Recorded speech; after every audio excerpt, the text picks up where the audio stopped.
I've known Ben and worked with Ben for a few years at the Marshall Space Flight Center in Huntsville. Ben's employed by Geocent and is an on-site support contractor in the Advanced Concepts Office. Ben has dual bachelor's degrees in aerospace engineering and engineering science and mechanics from Penn State University. He's worked for Pratt & Whitney in their commercial aviation sector. He currently works in the Marshall Advanced Concepts Office, where he's been working on small launch vehicle systems and technologies. And he's also been working on some of the utilization studies for NASA's next big rocket, the Space Launch System. And it's one of those studies that Ben will be talking about now, and the assessment of that and different technologies for a relatively near-term mission into nearby interstellar space. Like Les said, I've been working in advanced concepts for about 3.5 years. I came in doing some small launch vehicle work that they hired me in to do, and then I've recently, in the past year or so, transitioned to more SLS focus, Space Launch System focus. So a couple of years ago, Les got me involved in this work, the Interstellar Probes stuff for the Keck Institute back about 1.5 years ago now. So the gist of the whole study was to basically study what kind of probe would be the follow-on to a Voyager type mission. So Voyager 1977 launched, right, and took about 27 years to reach the termination shock, which is right. Oh, do that right here, right where that arrow is,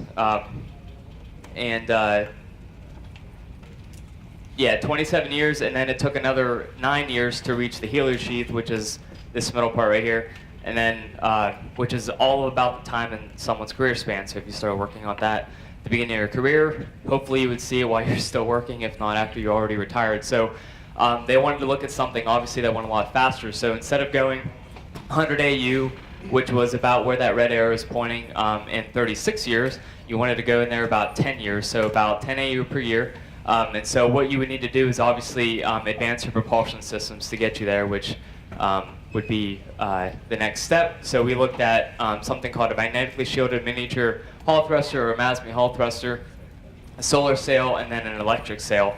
And I'll go through each of those and the assumptions that we used for them. Yeah, so here's just the people that were involved with it. We were working with JPL, who was giving us some inputs, and then we also used some data from Marshall too. So we started out with the SLS vehicle. So we used a really big shroud, considering how small the payload would probably be. You'll see a picture of that here soon. We used an 8.4 meter payload fairing with an exploration upper stage or an EUS upper stage.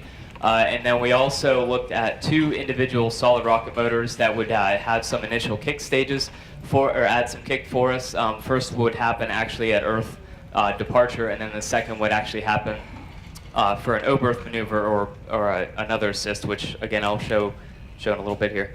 But again, we used the hall thruster and a solar sail and electric sail, and there are smaller pictures there so you can kind of see what those are. I think Bruce will be opening up tomorrow, talking more about the electric sail, which is a pretty interesting one.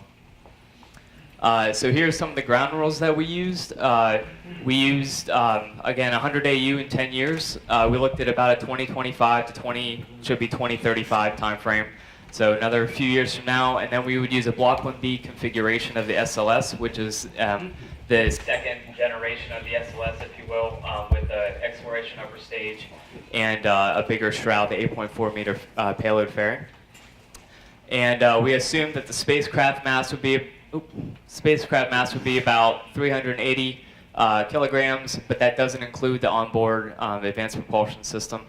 And then we would also use a heat shield, especially for something like an O-berth maneuver where we get amazingly close to the sun, make sure that it doesn't burn up. We just use something that NASA's doing, the Solar Probe Plus mission. We just assumed that that technology would be ready by the time frame we would need it for this mission.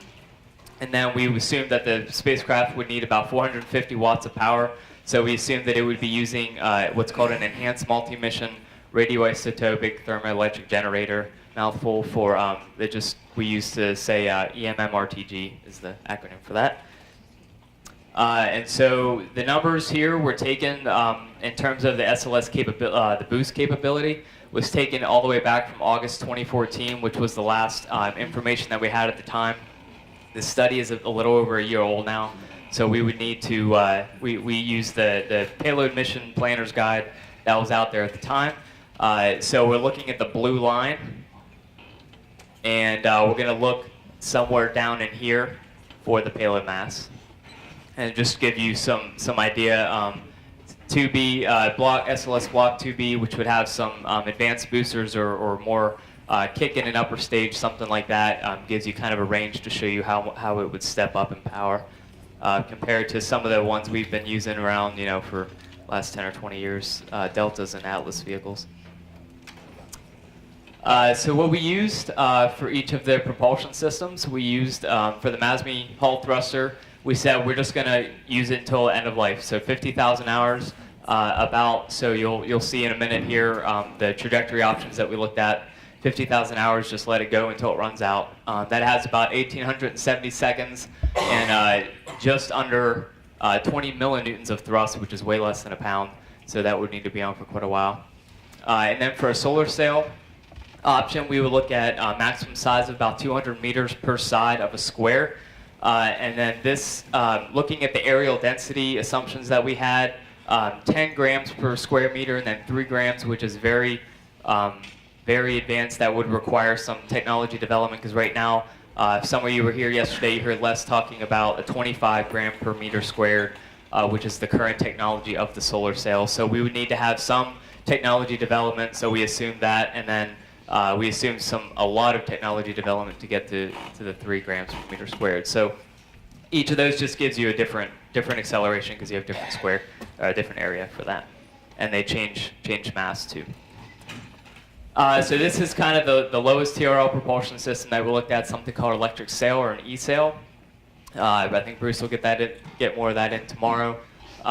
So basically what happens is the wires deploy, tethers deploy from the center body of the spacecraft, and it rotates just enough to keep the wires taut, and it takes the energy coming from the sun and basically reflects that, and it propels it forward. So you use the solar wind, which comes from the sun, and that will have a diminishing return eventually, but it can go way further than something like a solar sail. So we looked at that as well. To keep the lowest mass possible, we looked at aluminum and the thinnest gauge that we could, which is about 36 gauge wire. So pretty light. And just depending on how many tethers you have, we'll open up the surface area that the solar wind's going to bounce off of, and it just gives you a different acceleration. So the more tethers, the more acceleration you have. And we looked at 20 kilometer tether length for all of those. So it's kind of busy. I know it says a lot, but basically we looked at 2 trajectory options. We looked at going directly Earth departure, doing a swing by of Jupiter, flyby of Jupiter at a little less than 5 Jupiter radii. So that's everything on the left-hand side here. The hull thruster on top, E-sail on top, and then the solar sail on the bottom. So if you can read this, so basically you have the active propulsion stage all the way up until Jupiter, and then it's basically jettisoned for the solar sail because you would have some steering issues that you wouldn't want to bother with. So that would go right up until Jupiter, and then you just do a swing by, and you would have an unpowered gravity sister on Jupiter to get you, help get you the rest of the way. For the MASME hull thruster and the E-sail, you basically do the same thing. You'd have a swing by around Jupiter, but you would keep both the E-sail and the hull thruster for their individual missions on for the duration of either until the hull thruster runs out at 50,000 hours or until the E-sail hits a point of diminishing return. So on the right-hand side, you have a swing by of Jupiter, but then you have something called the Earth maneuver, where you get really close to the sun. So it says 0.05 AU, which is 11 solar radii. That is hot. 2,500 degrees Fahrenheit, 1,370 centigrade. It's hot. So you have to have a really robust heat shield. So like I said, we assumed that the Solar Propulsion mission would be able to do that. Although I don't think that gets us close, as close to the sun, but obviously, we assumed that would be able to withstand it. And then you would do you could do an optional flyby around Saturn on the way out. So what happens is you would do an initial kick stage, just like the first option. You would have the the core stage, you would have the upper stage, then you'd have the two solid rocket motors that I talked about. The first solid rocket motor would do a kick stage to allow the Earth departure to happen. So you would start your journey with a powered Earth departure, and then when you get close to the sun, you would do another kick stage at right at the periapse point of passing the sun, and then that would get you an extra boost. And then you would also, right after you pass the sun, you don't need the heat shield anymore. So you drop that, and then you drop the kick stage that just gave you that boost. So you'd have the lightest possible vehicle, and then you just continue with an E-sail or a Hall thruster at that point, or a solar sail until you hit Saturn. Okay, so here's the good stuff. So we got the data at 2 different times, so I didn't have the ability or the time to overlap the data all in one plot. So forgive me for that. But basically, so all up here is the solar sail and the Hall thruster data. So the lowest, so this is the no thrust. So this is just doing it completely passively. Is this line up here? The Hall thruster is this green dotted line. And then you have your 10 gram per meter squared solar sail, and then 3 gram per meter solar sail. So you can see it getting asymptotic right below 20 years. And then just to show a little bit of a comparison, we had the E-sail on here just to see how much better it could really get. Again, it's a lower TRL, but it does show some promise with what we've been able to study so far. So this shows the 2 millimeter per second squared acceleration of an E-sail, and then this is the 1 millimeter per second squared. So you can see, obviously, that's a pretty big difference. Goes from 20 to 10 years. So if you look all the way at the bottom here on the E-sail data, this is just C3 boost of the SLS. So right here is where we're looking in the red. You have about a 10-year asymptotic, roughly 10 to 12 years, just like it was shown on the top plot. So you can see that it gets, pretty good performance.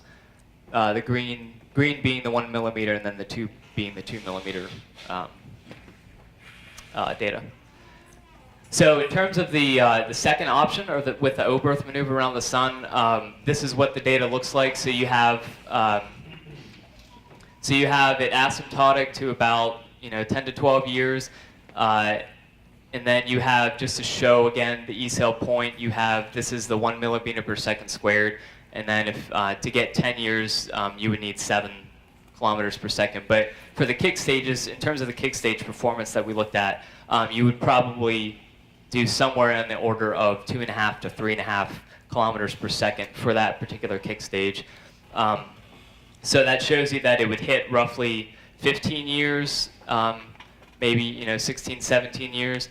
But if you look down here at the E-sail data again, it shows that it's asymptotic, pretty close to 10 years, maybe 11 years. So it gets 3 times faster than a Voyager would to reach the termination shock. So it's definitely a good increase in capability. So really big fairing, really small payload. There's a reason for that we found out later. That was the only data, first of all, that we had to use, so that's why we used that particular payload fairing. But actually, my team lead, the analyst who was way deeper into SLS configuration, said that would actually be the best option anyway, because if you went with a 5-meter fairing, actually, I'll show that on the next slide, a picture of that. Going up while you're ascending, the drag coming off of doing that contraction into a 5-meter fairing would actually degrade your performance. So the 8-meter fairing would actually be the better option. And then this just shows the 2 different kick stages that we were looking at using. So a star 63 and a star 48. And depending on what kind of payload you would have, you would offload the propellant based on what you would need. So you weren't carrying too much mass compared to what you actually needed. So just to give you some kind of idea, this is a picture of the stowed Voyager configuration. So it would be a little bit smaller than that. But you can see how it fits inside. And then everything, you can see these little lines, if you can, on the left-hand side, that will be our heat shield. and then the low thrust stage would be right below that, and then the kick stage is underneath that. So, like I said, if you ended up having a 5-meter fairing, that would actually degrade your performance. So it would actually be better to have the 8-meter fairing. And then some other work that the analysts were talking about that were helping me work on this said that they would want to employ an ion thruster just to see what that performance would be. And then they were, of course, concerned about the over-Earth maneuver being that close to the sun and burning up, because it brings in all kinds of considerations with the heat from the heat going after the solid rocket motor itself, waiting for that long to actually light it, which was about 3 years into the journey. So you have to go around Jupiter, come back around the sun. That's about a little under 3 years. Having it cold for that long and then heating it up that close to the sun, would you have any structural issues as well as performance issues? So that's all I got. Kind of sped through it, but any questions?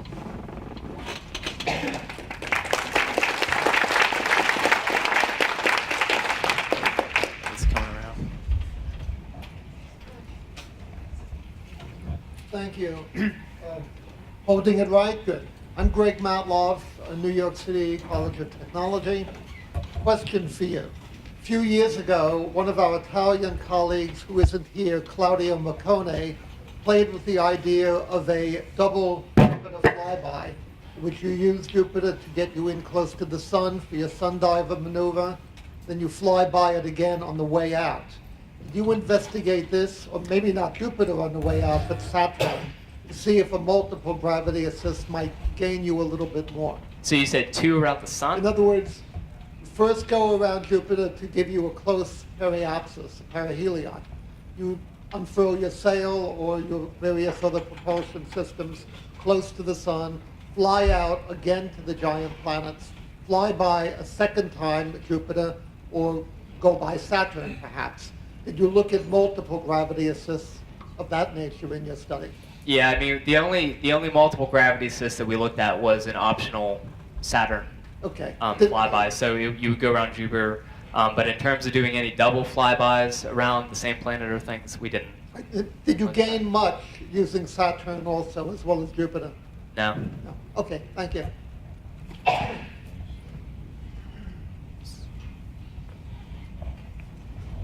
One of your final charts, you had the SLS options and you had several payload configurations. And the payload was in the range of 6,000 to 7,000 kilograms. Was that exclusive of the Hall thruster propulsion system? Talking about this chart? Yeah. Talking about that one? So what was your question? Of the 6,000 or 7,000 kilograms, does that include the Hall thruster propulsion systems, or Yeah, is so that only science payload? That includes over here the spacecraft itself, the low thrust option, advanced propulsion stage, the heat shield, and the kick stage. So the only reason that it's differing really, except because of the advanced propulsion stage, is how much propellant you offload in the solid kick stages. So if you look at that, how much do you get for science? How many kilograms? So I think it was little over 300 kilograms, 400 kilograms worth of the satellite itself. We didn't go into detail in terms of how much instrumentation. Oh, that's great. Thank you. Yeah.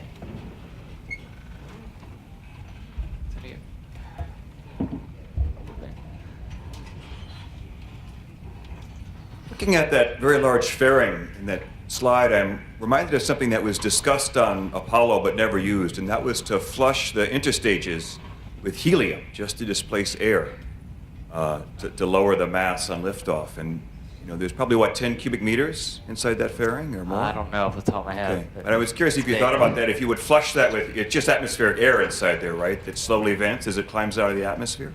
Yeah, we honestly didn't look at that. Yeah, but if you were to flush that with helium, you could maybe get an extra 10 kilograms of payload on there. Yeah, if you didn't blow the bank.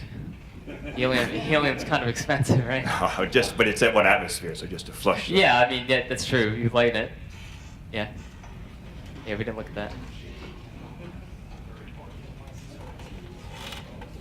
Guess that's it. All right. Thank you.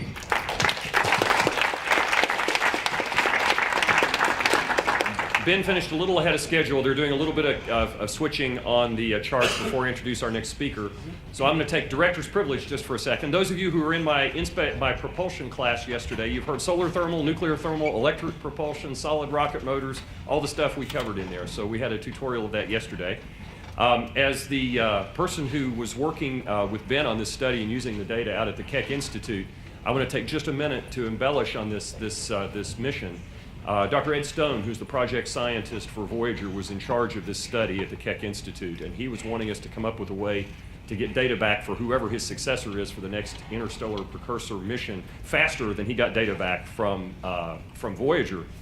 And just so you really appreciate what Ben was talking about, this is a project where you'd fly something like Voyager, you go screaming into the sun at 5 to 7 solar radii, 0.05 AU. That's really close. Using a heat shield to keep you from burning up as you're passing close to the sun, doing a perihelion burn around the sun to take essentially advantage of a gravity assist maneuver around the sun to go screaming out of the solar system. A lot of people are going to be saying, well, why did you look at SLS? One of those questions can be answered by looking at the payload curves that Ben showed, where you have the capability of the Delta IV and the other launch vehicles not having the throw capacity that you have of SLS. And this is not to sell SLS, but it was asked the question, among many other things, is there an advantage to using it? And for certain payload configurations and for certain trajectories, there is. But we also looked at the other in-space options in case you didn't have that, so you could do the direct escape and use a less expensive, smaller launch vehicle. But it's an incredible study. This is one that's in the decadal survey for NASA's heliophysics division, which means there's somebody who wants to do it. And so it's still actively in study. There is no approved mission yet, but it is one that is under study, and it's a joint activity with Caltech, JPL, Marshall, Johns Hopkins, and various other groups that's still an ongoing activity right now.